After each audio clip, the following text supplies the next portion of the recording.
자, 스가랴 시작하겠습니다. 스가랴는 그 소선지서 중에 가장 긴 책이고 가장 메시아적인 책입니다. 학계의 예언이 성전 재건을 중심으로 한 현실적인 문제를 다루고 있다면 스가랴는 장차 오실 메시아에 대한 기록을 많이 하고 있어요. 그리고 열방의 멸망과 선포, 회복에 대한 선포를 하고 있는 것이죠. 메시아 예언이 참 많다라고 그랬잖아요. 나귀 새끼를 타고 들어오시는 거, 목자를 치게 되면 양들이 흩어질 것이라는 것 등이 스가랴에 나오는 말씀들이에요. 스가랴는 총 두 파트로 나눌 수 있는데 14장까지가 스가랴 전체의 내용인데 1장부터 8장은 8가지 환상과 금식 이야기가 나오고요. 9장부터 14장은 메시아를 통한 회복의 메시지가, 회복의 이야기가 기록되어 있습니다. 이 스가랴의 핵심 구절은 1장 1절이에요. 함께 읽어보겠습니다. 시작. 다리오 왕 제2년 8째 달에 여호와의 말씀이 이또의 손자 베레게의 아들 선지자 스가랴에게 임하니라. 이르시되. 스가랴의 이름의 뜻은 무엇이라고요? 여호와께서 기억하신다 라는 뜻입니다. 신약에서는 이 스가랴라는 이름이 사가랴로 불렸습니다. 사가랴, 세례 요한의 아버지죠. 세례 요한의 아버지 이름이 사가랴예요. 그래서 구약의 스가랴, 신약의 사가랴는 같은 뜻입니다. 둘 다 뜻이 여호와께서 기억하신다라는 뜻이에요. 이 스가랴 핵심 구절은 1장 3절에서 4절입니다. 1장 3절에서 4절 다 같이 읽겠습니다. 시작. 그러므로 너는 그들에게 말하기를 만군의 여호와께서 이처럼 이르시되 너희는 내게로 돌아오라. 만군의 여호와의 말이니라. 그리하면 내가 너희에게로 돌아가리라. 만군의 여호와의 말이니라.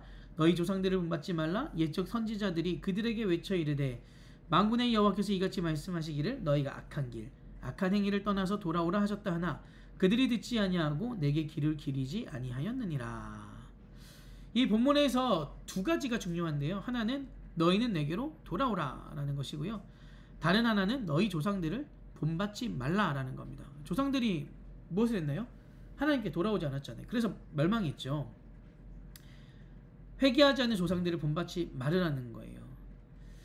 이 신명기를 좀 연상시키는데 신명기 주제는 신명기는 그 광야에서 출애굽한 1세대들이 다 죽고 이제 2세대들이 가나안을 들어가야 되는데 그들에게 다시 한번 출애굽했을 때부터의 모든 상황들을 설교하는 것이 신명기의 내용이에요.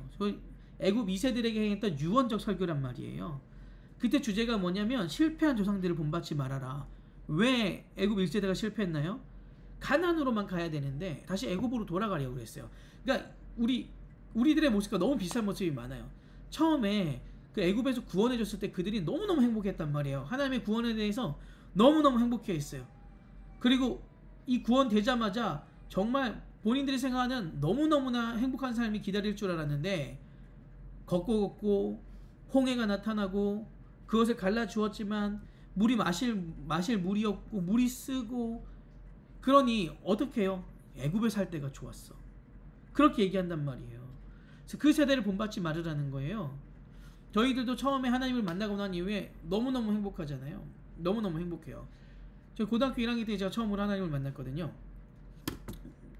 저희 아들이 들으면 안 되는데 저희 첫째가 이제 수련회를 다녀왔어요. 지난주 금토주 해서 다녀왔는데 그 고등부 목사님이 저한테 후기를 쓴 거를 이렇게 딱 목사님 아이니가 이렇게 썼습니다 보여주는데 내용이 너무 감동적인 거예요. 하나님을 경험했고 정말 은혜가 너무 충만했다. 그리고 이제 이후에는 하나님의 자녀로서 말씀을 묵상하며 살아야겠다. 그것을 보는데 제가 너무 벅차오르더라고요. 막 울컥울컥 하는 거예요. 왜냐하면 제가 가장 원하는 것이 우리 아이가 하나님을 만나는 거기 때문에. 그런데 이 문장력이 이건 우리 아이는 문장력이 아닌데? 라는 생각이 들었거든요. 그래서 집에서 슬쩍 물어봤습니다. 제가 그걸 봤다는 얘기는 하지 않고 아야 너 어땠어? 그러니까 아빠 이번에 참 너무 은혜였어 라고 얘기하길 기대했는데 역대급으로 재미없었어 그러는 거예요. 맨날 역대급으로 재미없대요. 그럼 너 후기는 어떻게 썼어? 그거는 챗 GPT한테 물어봐서 썼다는 거예요. 그래서 마음이 네. 제가 말씀드리고 싶은 건 뭐냐면 저도 비슷한 시기에 그 전까지는 교회를 안 가면 핍박을 받았으니까 저희 집 말했잖아요. 교회를 안 가면 부모님한테 핍박을 받았다. 그리고 교회를 한 번도 안 간 적이 일단 없었다. 그런데 제가 처음으로 하나님을 만나고 난 이후에 모든 것을 진짜 이런 너무너무 감격스럽고 뭐든지 할 수 있을 것 같단 말이에요. 그런 마음 들었단 말이에요. 그래서 이제 수련을 마치고 저희 전사님한테 전사님 저 이제 하나님에 대해서 알 것 같아요 라고 얘기하자 꿀밤을 딱 때리시면서 나도 모르는데 너가 어떻게 알아? 사실은 제가 어떻게 알겠어요. 아무것도 몰랐던 때죠. 그리고 다시 한 2-3주가 지나서 옛날의 생활로 돌아갔습니다. 저희가 처음으로 하나님을 그 인격적으로 만나거나 정말 그 벅차오르는 감격이 있을 때는 그 하나님 위해서 내가 무엇이든지 할 수 있을 것 같지만 시간이 지나면 그 모습들이 온데간데 사라질 때가 너무나 많지요. 이스라엘 백성들이 그랬거든요. 신명기 주제가 그거예요. 그거 본받지 말아라. 이 광야에서 40년 동안 하나님께서 우리를 어떻게 인도하셨는지 너희들이 오랜 시간 동안 보지 않았느냐. 그 하나님만 붙잡고 나아가야 된다 라는 것이 신명기의 주제입니다. 이 스가랴 1장 3-4절도 비슷해요. 실패한 조상들을 본받지 말으라는 거예요. 그리고 하나님께로 돌아오라는 거죠. 여기서 하나님께 돌아오라는 것은 하나님과 올바른 관계를 계속 유지하라는 거예요. 하나님 말씀에 순종하는 것이고 그리고 나를 비워내는 것이고 하나님의 것으로 채워넣는 것, 그것이 하나님께 돌아오라는 겁니다. 올바른 관계가 유지될 수 있는 방법인 거죠. 이 스가랴 1장 3절 4절의 내용이 바로 그 내용이에요. 아주 중요한 부분입니다. 7장 5절 보겠습니다. 7장 5절입니다. 시작. 온 땅의 백성과 제사장들에게 이르라. 너희가 70년 동안 5째 달과 7째 달에 금식하고 애통하였거니와 그 금식이 나를 위하여 한 것이냐. 이 금식 해보시는 분들은 알겠지만 금식하는 것은 쉽지 않습니다. 인간의 가장 본능적인 것이 식욕이잖아요. 그래서 금식은 참 큰 결단이 필요해요. 근데 이스라엘은 그 당시에 1년에 4달씩 금식을 했대요. 몇 년을 그렇게 했냐면 70년 동안 그렇게 한 거예요. 대단하지 않습니까? 그 라마다 기간에 이스라엘 사람들이 이슬람 사람들이 라마다 기간에 해가 떠 있을 때는, 날이 밝을 때는 먹지 않잖아요. 금식하잖아요. 제가 그때 성지 여행 갔을 때 이스라엘 갔을 때 라마다 기간이었거든요. 그 운전하는 해준 사람들이 다 이슬람 사람들이었단 말이에요. 이집트였구나. 이집트에서. 근데 이 사람들이 평상 그 낮에는 운전을 괜찮게 하다가 어두워질 때가 되면 와, 폭주를 합니다. 폭주. 빨리 가서 먹어야 되기 때문에. 이런 모습이에요. 70년 동안 1년에 4달을 금식을 했단 말이에요. 그런다는 게 어떻게 물어보세요? 너희도 진짜 그 금식 나를 위해서 한 것이냐. 하나님에 대한 순종이 없었단 말이에요. 그러니까 이것을 우리의 언어로 바꿔서 얘기하자면 새벽 예배도 빠뜨리지 않고 모든 예배를 잘 드리고 종교의식에 다 참여하는데 하나님을 향한 순종이 없다면 그것이 정말 나를 위해서 예배를 드린 것이냐 라고 하나님께서 말씀하신다는 거죠. 그러니까 우리들의 삶에서 열매를 맺는 것이 하나님께 우리들의 믿음을 보이는 거예요. 스가랴 7장에 나오는 말씀은 형식화된 종교에 대한 경고입니다. 방금도 말씀드렸지만 우리가 드리는 예배, 찬양, 그 만남이 하나님의 백성으로 우리가 어떻게 변화시켜내고 있는지, 그리고 그 시간이 얼마나 하나님께 나의 삶을 드리는 것을 결정하는 시간인지를 살펴보아야 된다는 것입니다. 이스라엘 사람들은 이 당시 억울했을 거예요. 우리가 이렇게 하나님, 말라기에 또 나오거든요. 이렇게 금식하고 했는데 하나님 오히려 물어보시는 거죠. 누구를 위한 금식이었냐? 라고 물어보시는 겁니다. 네, 9장 9절 말씀 좀 보겠습니다. 9장 9절 함께 읽겠습니다. 시작. 시온에 따라 크게 기뻐할지어다. 예루살렘에 따라 즐거이 부를지어다. 보라, 내 왕이 내게 임하시나니 그는 공의로우시며 구원을 베푸시며 겸손하여서 나귀를 타시나니 나귀의 작은 것 곧 나귀 새끼니라. 예, 메시아 예언입니다. 이 땅에 오신 메시아는 백마를 타지 않으셨죠? 말은 무엇을 상징하냐면 전쟁을 상징한다고 해요. 반면 나귀는 무엇을 상징하냐면 평화를 상징합니다. 백마를 타지 않은 이유, 평화의 상징인 나귀를 탑니다.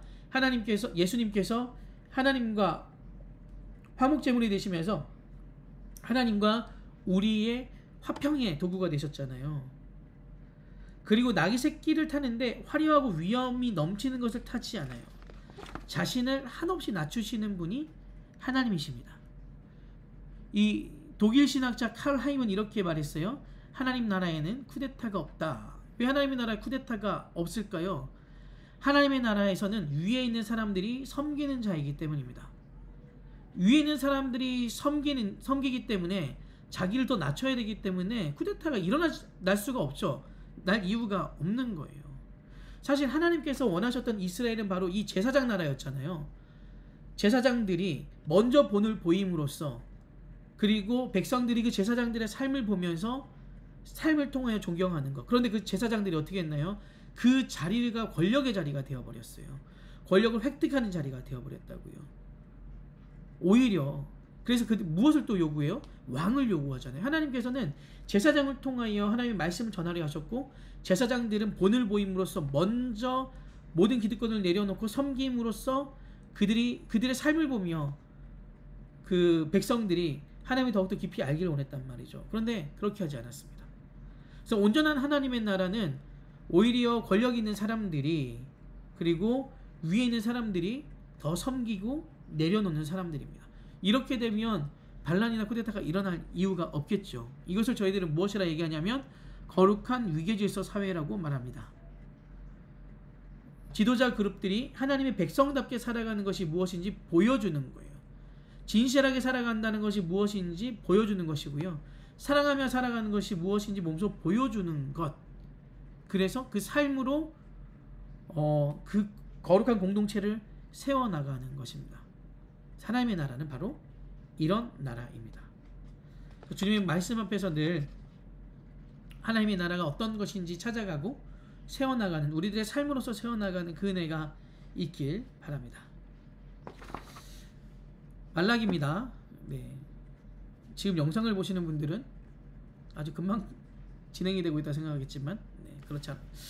저희 벌써 한 40분을 먼저 했는데 녹화가 안 되는 바람에. 말라기 보겠습니다. 말라기는 구약의 마지막 성경이지요. 말라기랑 비슷한 시기에 활동했던 사람들은 에스라, 느헤미야와 동시대의 인물입니다. 학개와 스가랴는 바벨론 귀환 1세대예요.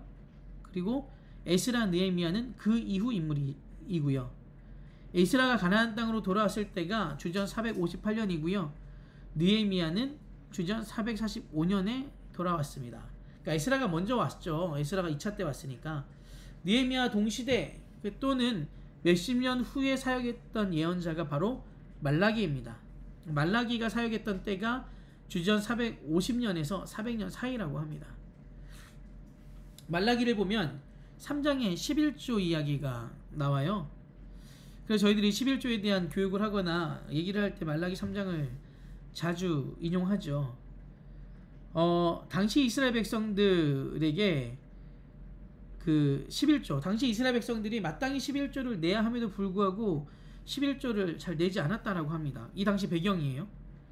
11조를 내지 않게 되면 어떤 일이 벌어지게 되냐면 11조를 통해 생계를 유지하던 사람들의 삶이 벼랑 끝으로 몰리게 돼요. 11조를 내지 않는 것은 공동체 안에 있는 소자들, 연약한 사람들을 돌보지 않는 행위입니다. 이제 설명을 제가 좀 드릴게요. 이스라엘이 가나안 땅에 들어간 직후에 지파별, 가문별, 가족별로 땅을 분배받았잖아요. 모든 가족들이 분배받았단 말이에요.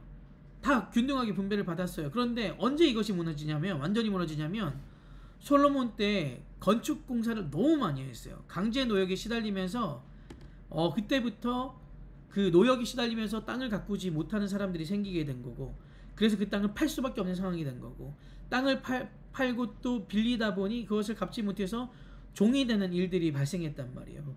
그래서 솔로몬 때 양극화가 굉장히 심해집니다. 그래서 재차 얘기하지만 솔로몬이 정말 가장 잘못했던 왕이에요. 정말.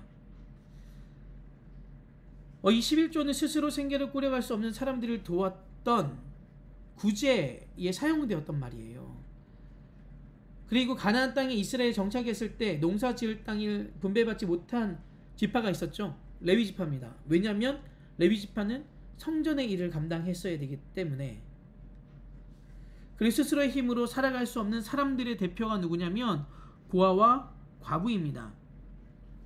구약에서 고아와 과부는 한 그 세트예요. 세트. 한 짝이에요. 구약 시대에 아버지가 없는 사람을 고아라고 불렀거든요. 오늘은 이제 뭐 다 양쪽 부모님이 다 없는 사람들을 그렇게 부르지만 남편이 없는 사람은 과부잖아요. 한 집안에 가장이 죽게 되면 아내는 과부가 되고 자녀들은 고아가 되는 거예요. 그래서 늘 고아와 과부가 함께 그 성경에 나오는 거죠. 근데 가부장 사회였기 때문에 자신의 몸을 파는 창기 외에는 여성이 돈을 벌 수 있는 기회가 별로 없었다고 합니다.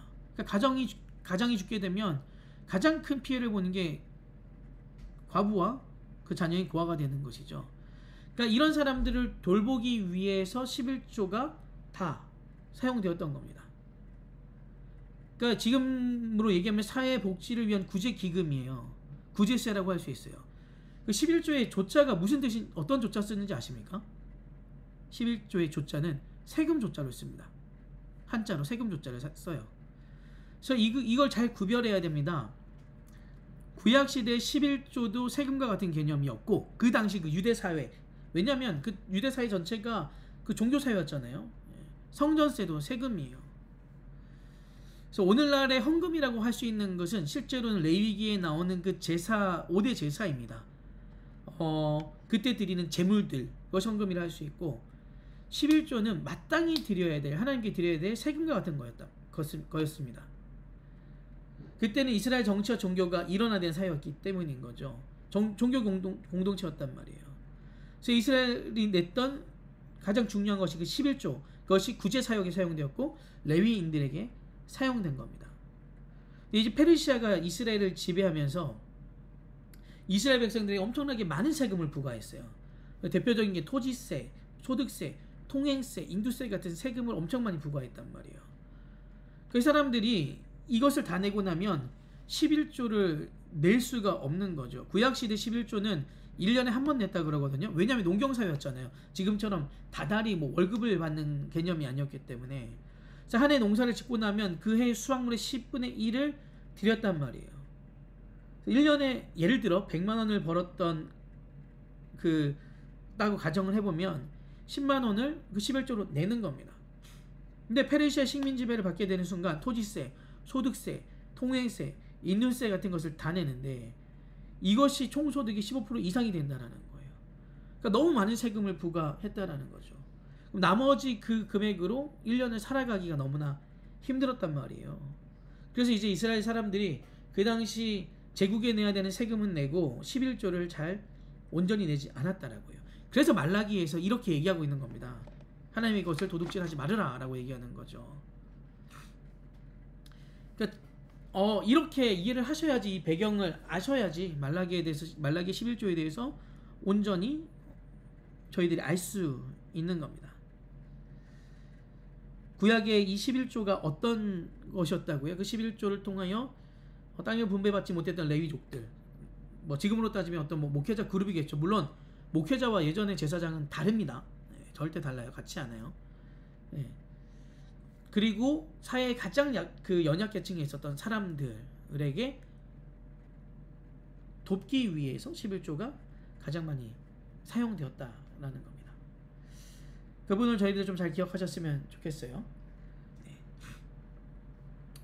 여호와께서 말라기, 요엘, 오바댜는 극도의 유다 중심의 사상에 담겨져 있습니다.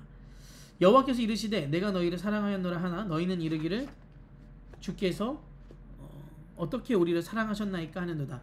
말라기 1장 2절 3절입니다. 한번 같이 찾아볼게요. 말라기 1장 2절에서 3절.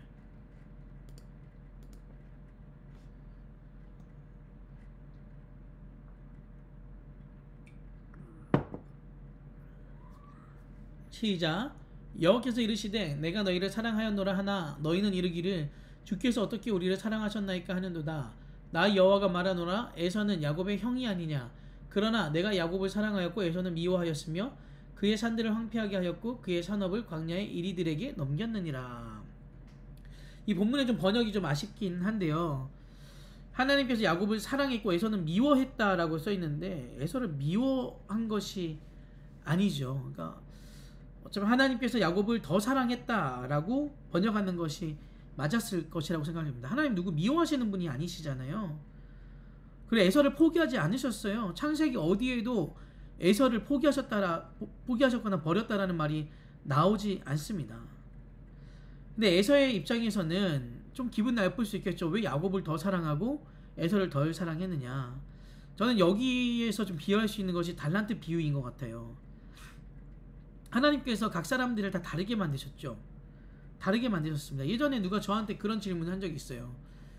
누군가는 큰 그릇으로 하고 누군가는 작은 그릇으로 하면 하나님께서 만드셨다면 이거 너무나 불공평한 것이 아니냐라고 얘기했습니다. 근데 제가 어떻게 대답했냐면 일단 나에게 주어진 그릇을 먼저 채우는 게 우선이지 않을까라는 얘기를 했어요. 큰 그릇을 맡겼다면 그것에 맞는 일을 해야 되는 것이고 내가 그거보다 다소 작다고 할지라도 나는 내 것을 먼저 채우는 것을 봐야지 왜 이것을 채울 생각은 안 하고 큰 그릇을 자꾸 보려고 하느냐. 달란트 비유가 그렇지 않습니까? 5달란트를 받은 사람은 어떻게 했어요? 열심히 했어요. 그래서 어떻게 나와 있나요? 5달란트를 남겼단 말이에요. 2달란트는 어떻게 했습니까? 2달란트를 받은 사람도 열심히 일했어요. 그래서 그 2달란트를 똑같이 남겼어요. 그런데 평가는 어때요? 둘 다 똑같아요. 착하고 충성된 종이다 라고 똑같은 칭찬을 받게 되는 거예요. 그러니까 하나님의 기준에서 봐야지 사람들의 기준에서 누가 더 높아졌느냐 낮아졌느냐 이것이 나중에 하나님의 나라에 가면 아무런 의미가 없을 것 같지 않습니까? 하나님께서는 5달란트, 2달란트 둘 다 똑같이 얘기했습니다. 착하고 충성된 종이다라는 칭찬을 똑같이 했어요. 그 말라기 1장 2절과 3절과 유사한 번역이 로마서 9장 21절에도 나오는데요. 바울은 토기장의 이야기를 통해서 귀 있을 그릇과 천이 있을 그릇을 구분해요. 마찬가지예요. 그릇 가운데 천이 쓰는 그릇이 어디 있겠습니까? 그렇게 만들어졌다고 하더라도 그 가운데 무엇을 담느냐가 훨씬 중요해요. 진짜 뭐 예를 들면 저는 이렇게 도자기나 이런 그릇들 잘 모르는데 좋아하시는 분들 엄청 좋아하시잖아요. 100만 원짜리 그릇이 있다라고 하고 그 다음에 다이소에서 있는 뭐 1000원짜리 그릇이 있다라고 합시다. 근데 100만 원짜리 그릇에는 아무것도 담겨져 있지 않고 1000원짜리 다이소에서 산 그릇에는 좀 크게 얘기할까요? 1000만 원이 있다고 해요. 무엇을 갖겠습니까? 당연히 1000만 원이 담겨져 있는 그릇을 선택하겠죠. 무엇이 담겨져 있는가가 훨씬 더 중요한 거예요. 그래서 이 야곱과 에서에 관한 부분도 에서에게 주어진 그 사명을 그가 잘 감당하였으면 하나님께서 그를 착하고 충성된 종이라는 칭찬을 하는 것이죠. 저희들도 무엇을 담아내느냐의 싸움입니다. 그래서 우리들의 그 삶의 그릇에 하나님으로 늘 담아내셨으면 좋겠어요. 하나님의 은혜를 담아내시고 그 순종으로 담아내시면 하나님께서 우리에게 착하고 충성된 종이라고 반드시 말씀하십니다. 말라기 1장 8절 말씀 보겠습니다. 시작. 만군의 여호와가 이르노라 너희가 눈먼 희생제물을 바치는 것이 어찌 악하지 아니하며 저는 것 병든 것을 드리는 것이 어찌 악하지 아니하냐. 이제 그것을 너희 총독에게 드려보라. 그가 너를 기뻐하겠으며 너를 받아주겠느냐. 그러니까 이게 이 말씀이 진짜 이 시대 사람들이 하나님한테 오히려 따지잖아요. 하나님 우리가 때마다 절기마다 헌금도 다 드리고 그리고 예배도 드리고 제물도 드리고 제사도 하는데 어떻게 저희들한테 이렇게 말씀하실 수 있습니까? 라고 얘기해서 하나님께서 그래 너희가 드렸지. 그런데 어떤 거 드렸어? 저는 것, 병든 것 이런 거 나한테 바치지 않았어? 너희 그거 총독들에게 갖다 주면 총독들이 받겠니? 라고 얘기하시는 거죠. 그러니까 내가 하나님께 무엇을 드리면 하나님께서 그것을 다 기쁘게 연락하실 것이라고 생각하는데 하나님은 그 드리는 사람이 어떤 마음으로 드렸느냐가 훨씬 더 중요하고 그리고 어떻게 준비했느냐를 더 중요하게 보신다라는 거예요. 그것이 이제 말라기 시대 사람들에게 얘기하고 있는 것입니다. 네.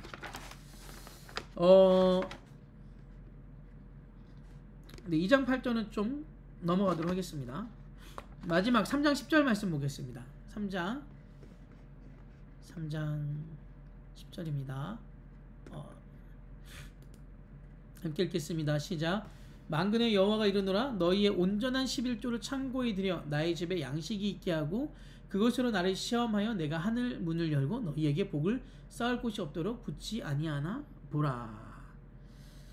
네, 이제 11조를 우리가 정직하게 드리는 것이 참 중요한데 21조의 이 당시의 기능은 스스로 힘으로 살아갈 수 없는 사람들을 돕는 것이라고 얘기했지요. 저희들도 마찬가지로 우리들의 삶에서 우리가 좀 도와야 될 사람들이나 그리고 어려움에 처해 있는 사람들이 있다면 기쁨으로 돕는 사람들이 되었으면 좋겠습니다.